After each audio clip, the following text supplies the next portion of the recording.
नमस्कार दोस्तों, आप देख रहे हैं इंडी वर्ल्ड स्टूडियो। आज हम बात करेंगे डोनाल्ड ट्रंप की उस पोस्ट की जिसने अंतर्राष्ट्रीय राजनीति में हलचल मचा दी है। भारत, रूस और चीन की एक तस्वीर ने कैसे ट्रंप को परेशान कर दिया और क्यों आज पूरी दुनिया भारत को शांति का सबसे बड़ा दूत मान रही है। यही कहानी हम आपको इस वीडियो में बताएंगे, तो जुड़े रहिए हमारे साथ। एक नया दिन और डोनाल्ड ट्रंप की नई पोस्ट। लगता है उन्हें आखिरकार एससीओ शिखर सम्मेलन की तस्वीरें मिल गई हैं और साफ है कि उन्हें वो तस्वीरें बिल्कुल पसंद नहीं आई।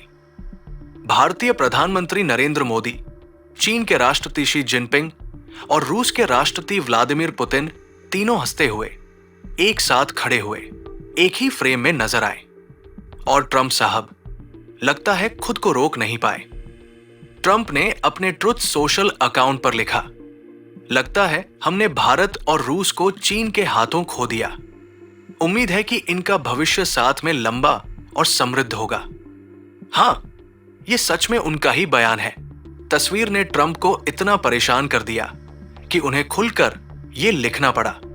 उनके लिए ये सिर्फ एक फोटो नहीं है, बल्कि ऐसा लगता है मानो अमेरिका को बाहर कर दिया गया हो। अब यह भी समझना चाहिए कि ट्रंप पूरी दुनिया से व्यापारिक युद्ध लड़ रहे हैं। उन्होंने भारत पर रूसी तेल खरीदने को लेकर प्रतिबंध लगाए, जबकि पिछले 3 साल से वाशिंगटन खुद यही करने को कह रहा था।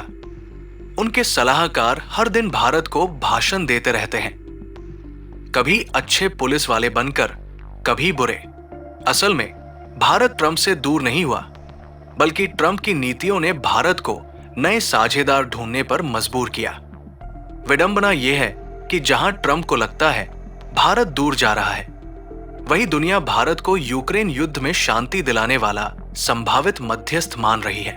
बीते 24 घंटे ने यह साफ कर दिया है कि भारत सबसे बात कर सकता है। पश्चिम देश भारत को फोन करते हैं, मॉस्को भारत की सुनता है, कीव, यूक्रेन भारत से अपील करता है और यही भारत को एक अनोखी स्थिति में लाता है, शांति वार्ता में नेतृत्व की स्थिति।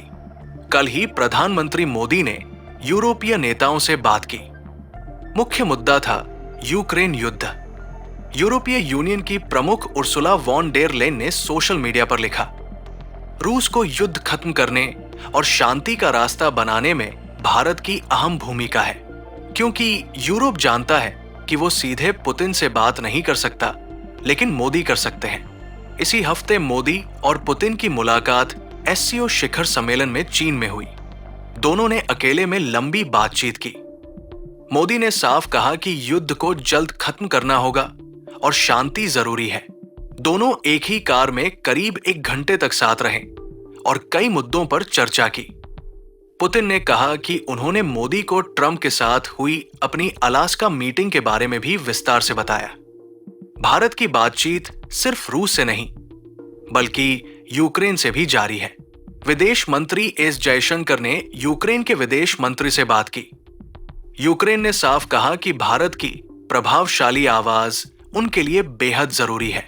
दोनों नेता इस महीने न्यूयॉर्क में होने वाली संयुक्त राष्ट्र महासभा में मिलने वाले हैं। इसके अलावा एससीओ सम्मेलन से पहले मोदी ने यूक्रेन के राष्ट्रपति जेलेंस्की से भी बात की। जेलेंस्की ने बातचीत को उपयोगी और अहम बताया और कहा कि भारत रूस को युद्ध विराम के लिए मनाने का संकेत देने को तैयार है। इससे साफ है कि कीव भारत की खास भूमिका को मानता है और लगातार बातचीत कर रहा है। भारत दोनों पक्षों से बात कर रहा है और संयुक्त राष्ट्र में भी यही रुख दोहराया है। भारत के राजदूत पी हरीश ने कहा, हमें जंग नहीं, बातचीत चाहिए। हमें विनाश नहीं, कूटनीति चाहिए। यही कारण है कि आज भारत पर सबको भरोसा है। पश्चिम को भरोसा है क्योंकि भारत तटस्थ रहा है। मॉस्को को भरोसा है क्योंकि भारत ने कभी भाषण नहीं दिए। कीव को भरोसा है क्योंकि भारत ने बातचीत का दरवाजा बंद नहीं किया। भारत ने खुद को कभी दुनिया का शांति दूत घोषित नहीं किया। उसने बस संवाद का रास्ता खुला रखा, संदेश साफ रखा और कूटनीति को व्यावहारिक रखा। आज की बंटी हुई दुनिया में यही सबसे बड़ी ताकत है, बातचीत की ताकत। दोस्तों, ये साफ हो चुका है कि आज की बदलती दुनिया में भारत ने बातचीत और शांति का रास्ता चुना है। यही कारण है कि पश्चिम, रूस और यूक्रेन सब भारत की ओर उम्मीद से देख रहे हैं। तो क्या भारत सचमुच दुनिया का शांति दूत बनकर उभरेगा? आपकी राय हमारे लिए बेहद कीमती है। हमें कमेंट में जरूर बताइए।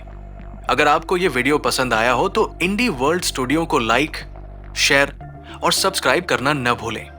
हम फिर मिलेंगे एक नई कहानी के साथ। धन्यवाद।